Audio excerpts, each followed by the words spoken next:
नमस्ते, मी योगेश कुटे. लेट्सअप खबर बातमध्ये तुम्हा सर्वांचं पुन्हा एकदा स्वागत. उपमुख्यमंत्री अजित पवार यांच्या विमान अपघातातील मृत्यूनंतर अनेकांच्या मनात या अपघाताबद्दल शंका आहेत. अमोल मिटकरी यांच्यासारखे आमदार हा अपघात नसून घातपात आहेत असं इमोशनली आतापर्यंत बोलत होते. याच्यामध्ये रोहित पवार यांनी मात्र आज एक पुढे पाऊल टाकलेलं आहे.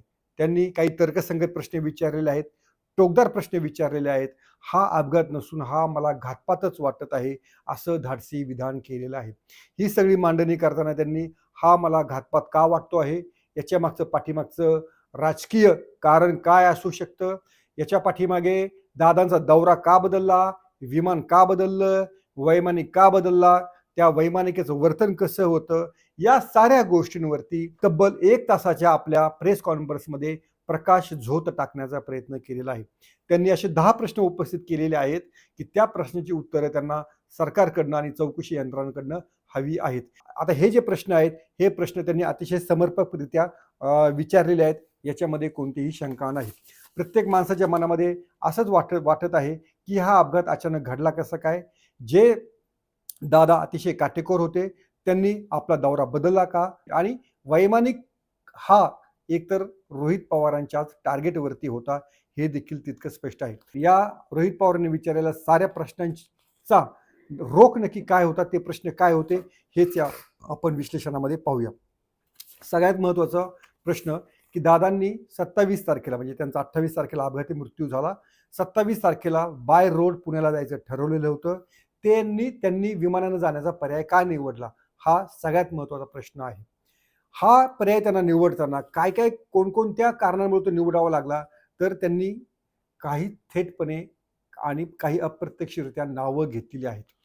त्यांचं म्हणणं असं आहे की पूर्व विदर्भातला राष्ट्रवादी काँग्रेसचाच एक नेता दादांकडे एक फाईल सहीसाठी घेऊन आलेला होता. पण दुर्दैवानं ती फाईल त्यावेळेस बंगल्यावरती नव्हती. ती फाईल मागवावी लागली. त्या फाईलवरती सही करायला वेळ लागला. परिणामी दादांना मुंबई सोडायला वेळ लागला. त्यामुळंच दादांना विमान प्रवासानं त्यामुळे दादांनी दुसऱ्या दिवशी म्हणजे 28 तारखेला विमानानं बारामतीला जायचा निर्णय घेतला. आता हा जो नेता आहे तो नेता दुसरं तिसरं कोणी नसून प्रफुल्ल पटेल आहे, हेच त्यांना सुचवायचं आहे. त्यांनी हे बोलता बोलता असं देखील सांगितलेलं होतं की राष्ट्रवादी काँग्रेसची ही जी सगळी निवडणुकीची स्ट्रॅटेजी ठरवण्यासाठी एक कंपनी नेमण्यात आलेली होती. त्या कंपनीचं नाव आहे डिझाईन बॉक्स. या कंपनीचा संचालक नरेश अरोरा याच्या कॉन्ट्रॅक्टबद्दल देखील त्यांनी जाता जाता उल्लेख केलेला आहे. रोहित पवार असं म्हणालेले आहेत, या कंपनीचा परफॉर्मन्स चांगला नव्हता, ही कंपनी बदलायला हवी आहे, निवडणुकीमध्ये तिचा चांगला उपयोग होत नाही. त्याबद्दल दादा नाराज होते. ते माझ्याशी देखील बोलत होते. दादांच्या जवळची काही मंडळी याबाबत माझ्याशी बोलत होती. आता या सगळ्या विमान अपघातामध्ये प्रफुल्ल पटेल यांच्याकडे अंगुली निर्देश करणं, नरेश अरोरा यांच्या कंपनीचं नाव घेणं, त्यांच्या परफॉर्मन्सबद्दल संशय व्यक्त करणं, हे रोहित पवार यांनी ठरवून केलेलं आहे. त्यामुळं या कॉन्स्पिरसीचा पहिला टप्पा त्यांनी जो केलेला आहे, तो टप्पा हा काहीतरी पक्षातीलच नेत्यांचा घातपात आहे की काय, असं त्यांना सुचवायचं आहे. या लोकांनी आणि या मंडळींनी अजितदादांना विमान प्रवास करायला बाध्य पाडलं, त्याची वेळ आणली, हेच रोहित पवार यांना सुचवायचं असावं, असं या सगळ्या त्यांच्या कथनामधून दिसून येत आहे. याबाबतची त्यामुळं याबाबत आता ते दोघे काय नक्की रिप्लाय देतात, हे आता आपल्याला पाहायला हवं. नंतर रोहित पवार वळाले ते या VSR कंपनीच्या विमानाकडे.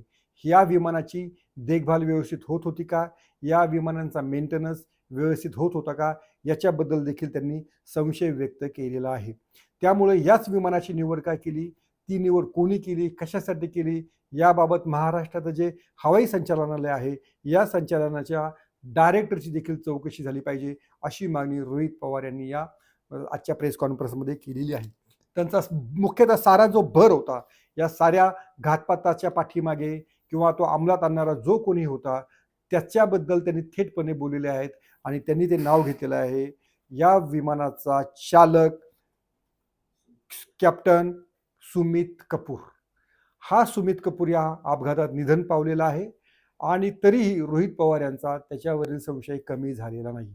त्यांचं म्हणणं असं होतं की आयत्या वेळेस सुमित कपूर यांना का हे विमान चालवण्यास सांगितलं? कारण सोशल मीडियामधनं किंवा माध्यमांमधनं देखील सर्वांनीच वाचलेलं असेल की जे पायलट नेमण्यात आलेले होते त्यांना म्हणे ट्रॅफिकने उशीर झाला, त्यामुळं अचानक सुमित कपूर आणि कॅप्टन शांभवी पाठक यांना अजितदादांचे विमान हे मुंबईवरून बारामतीला नेण्याची परवानगी देण्यात आली. पण त्यांचं म्हणणं असं पुढे असं आहे, सुमित कपूर हा ऑफेंडर म्हणजे कायमचाच दारू पिण्याचा त्याच्यावर ठपका होता. मग सुमित कपूरची व्यवस्थित ब्रीथ ॲनालायझर करून चाचणी झाली होती का? तो दारू पिलेला नव्हता याची पूर्ण खातरजमा केली होती का? कारण या सुमित कपूरचं सगळं वर्तन रोहित पवारांना सर्वाधिक संशयाचं असं वाटत आहे. मग असं असतानाही सुमित कपूरलाच या अजितदादांच्या विमानावर का नेमण्यात आलेलं होतं? दुसरी आणखी महत्त्वाची गोष्ट आहे, तो आदल्या दिवशी हाँगकाँगवरनं परत आलेला होता. म्हणजे हाँगकाँगवरनं परत आल्यानंतर तो दारू पिलेला नव्हता. कशावरनं? याच्या आधी त्याचे असे काही रिपोर्ट होते की त्यानं दारू पिऊन विमान चालवत असल्याचा त्याच्यावर ठपका होता. त्यासाठी त्याचं निलंबन देखील झालेलं होतं. मग अशा VIP व्यक्तीला नेण्यासाठी त्या कपूरची निवड का करण्यात आलेली होती? या प्रश्नाच्या उत्तराची मागणी रोहित पवार यांनी केलेली नाहीये.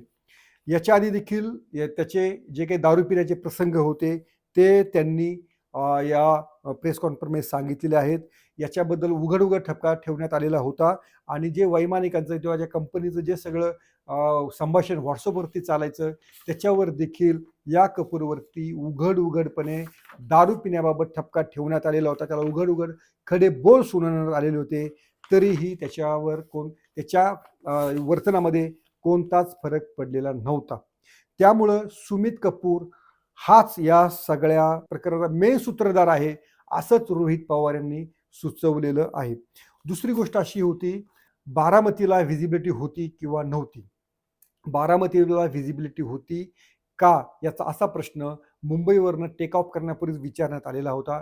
मात्र बारामतीच्या तिथल्या विमान संचालकांनी तिथली व्हिजिबिलिटी ओके असल्याचं त्या व्हॉट्सअप ग्रुपवर टाकलेलं होतं. मग तिथे व्हिजिबिलिटी नसतानाही अजितदादांच्या उड्डाणाला परवानगी का देण्यात आली? असा साधा सोपा प्रश्न हा रोहित पवार यांनी विचारलेला आहे. दुसरी गोष्ट त्यांनी अशी म्हटलेली आहे की ते जे संभाषण झालेलं आहे, जो एक 2 अहवाल आले, PIBचं एक प्रेस रिपोर्ट कार्ड आलेलं आहे आणि दुसरं DGCIचा रिपोर्ट आलेला आहे. त्याच्या वेळेमध्ये देखील तफावत आहे. आणखीन त्यांचा महत्त्वाचा जो मुद्दा आहे की हे जे बारामतीला विमान उतरवायचं होतं, हे विमान उतरवण्यासाठी 2 मार्ग होते. एक मार्ग होता 11 नंबर रनवेचा आणि दुसरा जो होता तो 29 नंबरचा. तर तो जो होता 29 नंबरचा जो रनवेचा जो मार्ग होता तो अतिशय सोपा होता. पण पायलटनं दोनदा आग्रहानं अडचणीचा असलेला रनवे 11चाच हा मार्ग का निवडला? हा सारा रोक आहे. आणि त्यांनी असं देखील म्हटलेलं आहे की या संपूर्ण अखेरच्या 2-3 मिनिटांमध्ये जो मेन पायलट होता, तो मेन पायलट कपूर तो काहीच बोललेला नाहीये. त्याचं काही संभाषण लक्षात आलेलं नाहीये. उलट ज्या सहयोगी पायलट होत्या शांभवी पाठक, त्यांचंच फक्त oh shit, oh shit, oh shit असे शब्द शेवटच्या कॉलमध्ये ऐकू आलेले आहेत. त्यामुळं हा कपूर शांत का राहिला? त्यानं जाणीवपूर्वक अवघड असलेल्या रनवेच्या मार्गाची निवड का केली? त्यानंच तर ते जे विमान आहे कलंडवलं कशामुळे नाही? अशा साऱ्या प्रश्नांची उत्तरं रोहित पवार यांनी मागितलेली आहेत. त्यांनी आणखी देखील असं म्हटलेलं आहे की फ्लाईटचा जो रडार आहे किंवा तो ट्रान्सपॉन्डर आहे, तो ट्रान्सपॉन्डर विमान पडण्याच्या 1 मिनिट आधी कसा काय बंद पडला? त्यामुळे हा ट्रान्सपॉन्डर बंद पडल्यामुळे अखेरच्या मिनिटाचं संभाषण, अखेरच्या मिनिटामध्ये नक्की काय घडलं याचा शोध आता लागलेला नाहीये. जेव्हा ब्लॅक बॉक्सचा पूर्णपणे जोपर्यंत ब्लॅक बॉक्समधली सगळी तपासणी पूर्ण होणार नाही तोपर्यंत ते कळू शकणार नाही. पण हा जो ट्रान्सपॉन्डर आहे, हा ट्रान्सपॉन्डर कसा काय बंद पडला असा देखील प्रश्न रोहित पवारांनी विचारलेला आहे. त्यांचा सगळा जो एकूण रोख आहे तो विमान कंपनी आणि त्या पायलटवरती आहे. मग या पायलटला कोणी सुपारी दिली होती का? या पायलटचा कोणी वापर केलेला आहे का? त्यांनी एक देखील असं विधान केलेलं आहे, जे मोसाद जी इस्रायलची गुप्तहेर संघटना आहे, त्या संघटनेच्या पुस्तकाच्या आधाराने त्यांनी असं म्हटलेलं आहे की एखाद्याला जर संपवायचं असेल तर त्याच्या चालकाला संपवा. असं मोसादचं म्हणजे एक कार्यशैली आहे त्यांचं, तसं एक वर्किंग कल्चर आहे. मग या सगळ्या प्रवासामध्ये अजित पवारांच्या चालकाला म्हणजे वैमानिकाला संपवण्याचा कट आखण्यात आलेला होता, असं रोहित पवारांना वाटत आहे. त्यामुळं या साऱ्या प्रकाराची चौकशी निष्पक्ष पद्धतीने व्हावी अशी त्यांनी मागणी केलेली आहे. त्यांनी आणखीन एक पुढे धक्कादायक विधान केलं की ज्या CIDकडे ही चौकशी थोपवण्यात आलेली आहे त्या CIDला थेट विमानतळावर देखील जाण्याची परवानगी नाही. मग हे CIDचे लोक काय चौकशी करणार? त्याच्याऐवजी अमेरिका आणि ग्रेट ब्रिटन किंवा UK मधल्या ज्या अशा निष्णात कंपन्या आहेत त्या कंपन्यांकडे या तपासाची जबाबदारी द्यावी अशी देखील मागणी त्यांनी केलेली आहे. त्यामुळं अजित पवार यांच्या मृत्यूचं गूढ आणखीन वाढवण्याचं काम रोहित पवार यांनी आजच्या प्रेस कॉन्फरन्समध्ये केलेलं आहे. त्यांनी घातपात, कॉन्स्पिरन्सी अशा शब्द वापरल्यामुळे आणि याच्या पाठीमागचे काही राजकीय बैठका याच्या आधी घडलेल्या अजित पवारांची राजकीय विधानं, याच्या आधी त्यांनी अजित पवारांची बदललेली वर्तनशैली याच्यावर देखील त्यांनी प्रकाश टाकलेला आहे. ते एवढं देखील बोलून गेलेले आहेत की अजित पवार यांनी पाण्याच्या ज्या प्लॅस्टिकच्या बाटल्या असतात त्या देखील वापरायचं बंद केलेलं होतं.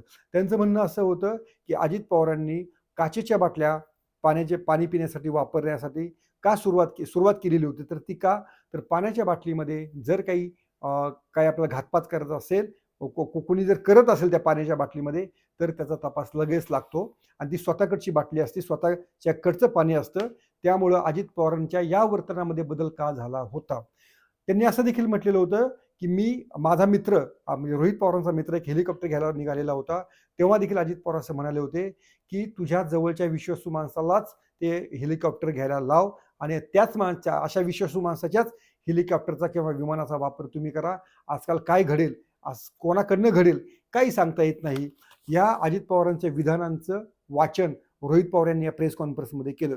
त्यांना असं दाखवून द्यायचं आहे की अजित पवार यांना भीती वाटत होती, धोका वाटत होता की आपल्याबद्दल काहीतरी घातपात होत आहे. त्यांनी अशी काही विधानं केलेली आहेत की म्हणजे रोहित पवारांनी आपल्याच पक्षातील काही मंडळींचा आपल्या जीविताला धोका आहे हे अजित पवारांना जाणवत होतं. असा सारा सूर हा रोहित पवारांनी मांडलेला आहे. अतिशय धक्कादायक अशी प्रेस कॉन्फरन्स ही रोहित पवारांची झालेली आहे. याच्यामध्ये तथ्य किती, याच्यामध्ये सत्य किती हे चौकशीनंतर कळेलच. पण अजित पवारांच्या घरातीलच मंडळींना जर अजित पवारांच्या या चौकशीबद्दल संशय वाटत असेल तर ते नक्कीच गंभीर प्रकरण आहे. याच्यामध्ये आणखीन एक मुद्दा आहे. जेव्हा अजित पवार यांचा अपघात झाला, निधन झालं, त्या दिवशी शरद पवार यांनी हा घातपात नसून हा अपघात आहे असं विधान केलेलं होतं. मग रोहित पवार यांनी एक 15 दिवसानंतर आज प्रेस कॉन्फरन्स घेतलेली आहे. याचा अर्थ ही प्रेस कॉन्फरन्स घेण्यापूर्वी त्यांनी शरद पवारांची परवानगी घेतली होती का? ज्या पद्धतीनं शरद पवार, सुनेत्रा ताई, पार्थ पवार हे एकत्र आपल्याला सगळ्या या शोकाकुल दिवसामध्ये दिसत होते, ही प्रेस कॉन्फरन्स घेण्यापूर्वी रोहित पवार हे सुनेत्रा पवारांशी, पार्थ पवारांशी बोलले होते का? या देखील प्रश्नांची उत्तरं मिळायला हवीत. जर रोहित पवारांनी, माझा अंदाज आहे की रोहित पवारांनी सगळ्या कुटुंबाला विश्वासात घेऊनच हे काही प्रश्न उपस्थित केले असतील. जर तसं असेल तर याचा अर्थ पवार कुटुंबियांचा देखील रोहित पवार यांच्या म्हणण्याला पाठिंबा असावा असं सगळं ध्वनित होत आहे. त्यामुळं या प्रकरणातलं सारं गूढ, या प्रकरणातलं सारा जो अंधार काही जो आहे तो तातडीनं दूर व्हायला हवा आणि रोहित पवारांसह इतरांनी विचारलेल्या प्रश्नांची उत्तरं मिळायला हवीत. नक्की दोषी कोण, घातपातामागे राजकीय षड्यंत्र कोणाचं होतं? धन्यवाद. सोशल मीडियाच्या भाऊ गर्दीत विश्वासार्हतेने चकाकणारे नाव म्हणजे लेट्सअप मराठी. सगळ्या नागरिकांना ती स्पीच, ती लेट्सअप वरील मुलाखती म्हणजे विचारांचा खजिना. त्यानंतरच्या निवडणुकीमध्ये मला सोडून गेले. बातम्या केवळ वस्तुस्थिती सांगणाऱ्या, न प्रोपगंडा, फक्त जनतेचा अजेंडा. क्योंकि आने वाला कल जाने वाला है, जाने वाला कल आने वाला है. राजकारण, मनोरंजन असो की क्रीडा क्षेत्र, महाराष्ट्राची स्पंदने संवेदनशीलतेने टिपणारे माध्यम म्हणजे लेट्सअप मराठी. जगासोबत एक पाऊल पुढे राहण्यासाठी लेट्सअपचे ॲप, सोशल मीडिया आणि वेबसाईट सोबत कनेक्टेड रहा.